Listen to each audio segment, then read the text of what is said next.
আজকে খুব মজা, আজকে স্বাধীনতা দিবস, তাই না রে? এখনো তো স্যার আসে না, কখন হবে অনুষ্ঠানটা? দিদিভাই এখনই এসে পড়বে। তো তোমরা সব চলে এসেছো? সবাই লাইন ঠিক করে দাঁড়াও, লাইন ঠিক করে দাঁড়াও। ওই তো স্যার চলে এসেছে। টুকাই তো এখনো আসেনি, টুকার শরীর খারাপ না? ওই ছোট লোকটার কথা বাদ দিন স্যার। আরে মিলি, তুমি সব কি বলছো?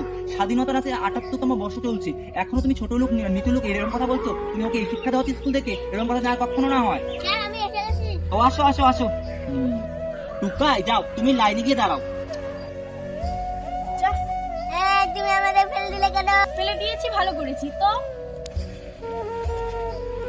আরে মিলি, তোমাকে তখনই বললাম এসব কথা বলে না, ওকে ফালাই দিলে কেন? এটা তুমি একদম ঠিক করোনি। লিলি দিদি তুমি একটা ঠিক বললে না, গরিব ধনী ছোট বড় যা হোক সবাই মানুষ, সবাই মিলে আমাদের দেশ স্বাধীন করেছে। স্বাধীন এতদিন হয়ে গেল তা তুমি এরকম কথা বলছো? ভাই আমার ভুল হয়ে গেছে, চল সবাই মিলে হাত মেলা। বন্দে মাতরম, বন্দে